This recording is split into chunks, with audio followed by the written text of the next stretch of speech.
Mental illness is something I've been thinking a lot about recently. I grew up taking care of a grandmother with pretty severe bipolar disorder. If you know anything about bipolar, it has to do with a chemical imbalance in your brain, and that can make you have wild mood swings. Well, not mood swings, but periods of time where you're really up here, and then periods of time where you're really down here. There's different names for it: bipolar, manic depressive. But the point is there's a chemical imbalance in your brain. You can't help it. It's literally the chemicals in your brain that are released that make you happy and high-keyed and all of that. Your brain's releasing too much of them, and then it stops, and then you're going and you crash and you have a down.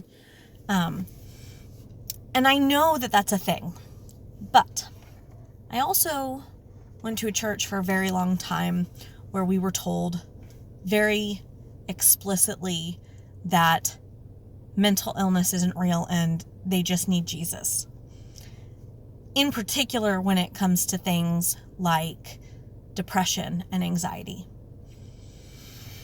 And I bought that hook, line, and sinker. Even though I knew that mental illness in some regard was real because I dealt with it. I dealt with your grandmother. I medicated your grandmother. I watched her do crazy things. I watched her run out to the road and lift her skirt up and show the world her hoo-ha. Like, I know because I've dealt with it. But that just felt like another level to something like anxiety and depression was not. And for years, I was so uncaring and unloving about people with depression and anxiety and a different multitude of issues. 2 years ago, I got sick.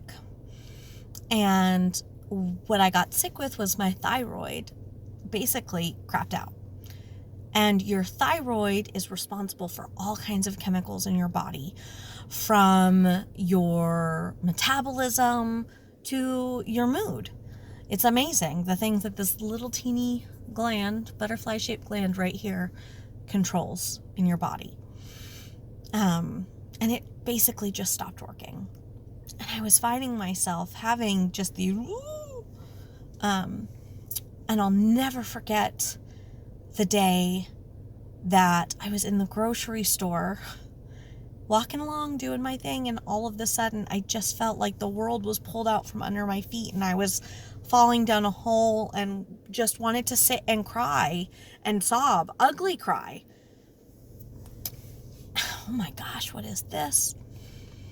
The more I researched, the more I found out about the thyroid, and then even more so, I have rheumatoid arthritis.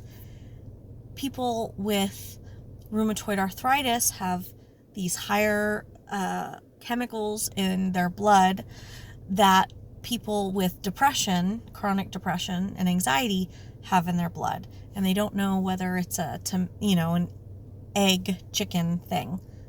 Point being, people with rheumatoid arthritis tend to have very bad depression and anxiety. And they're not sure whether that's just because you're in pain all the time, so you're depressed about your life, or if that's because you have that your body is creating this chemical that is causing you to be depressed, or if it's a mix of the both. I started experiencing this. I started experiencing the fact that I can literally be on cloud 9 happy. No problems in the world. And yet my body will have the reaction of loss and grief and anxiety. Even though mentally I'm not having that, my body will have that reaction. Physically, I'm having a panic attack. Physically, I'm having depression and crying, but mentally, that's not where I'm at, which drives you even more crazy because you're going, I'm fine. Why am I sitting here crying? It makes no sense that my body is shedding tears, yet in my brain, I'm okay. It doesn't make any sense, but that's what your body's doing, because bodies are weird and they're just a giant chemistry experiment. But as I've dealt with this, I've realized the unloving way that I have dealt with people with that problem. And it's broken my heart because it hasn't been helpful or loving to people that I love.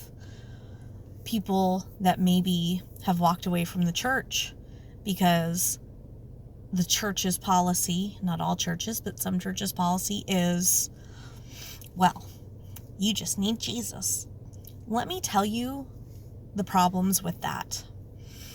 First, you might have the people go, yes, I just need Jesus. And they come, and some of them do. Some of them do just have that hole in their heart and they need a relationship with God. There are some people that are having depression that just need that. And I totally understand and see that. There are also people that have legitimate physical depression and anxiety. And those people might come to God and go, okay, I have a relationship with God. I'm in the Word and I'm in church and I'm involved and I'm doing and their depression is still not being fixed. And those people end up with, what am I doing wrong? What's the matter with me? Why isn't this being fixed? Why is it? And they feel like they're doing something wrong, like they're not achieving something. Am I not saved? Am I not? Why? And that is heartbreaking for a person who's already dealing with depression and anxiety to feel that way, to feel as if they're not good enough, to feel as if they're doing something wrong when it comes to having a relationship with God, that they're just trying and it's not fixing it, because that just might be the thorn in their side that they have. And then there are other people who are going to come to God and they're going to say, okay, this is what I need to fix it. And it's not going to fix it. And they're going to go to heck with this. And they're going to walk away. Because you told them that it was going to fix their chemical imbalance. And that's not true. Maybe some people will. Maybe some people will be healed of it. But you know what? There are a lot of good people who love God that aren't being healed of cancer. There are a lot of good people out there who are doing what they need to do, who this just isn't going to go away for them.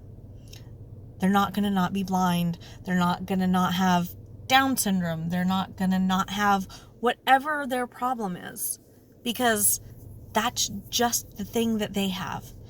And God's going to use that in some way or another.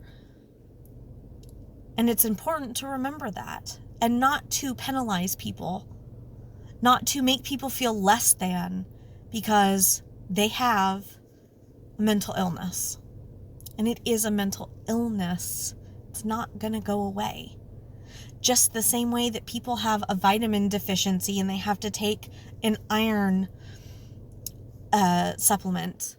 Some people have to take a thyroid supplement to control their thyroid, so that way they're not going all wonky. Some people have to take lithium to help control what's going on up here. But telling people that you just need Jesus and brushing aside the rest of it is not helping anybody. It has to be a holistic approach. Maybe they do need Jesus, but that also doesn't negate the fact that they're ill. And to say otherwise is to harm people, to push people away from God and harm the people that are seriously trying to seek after Him and have a relationship. So, dear daughters, love people. Mental illness is real, and to ever think otherwise is foolish.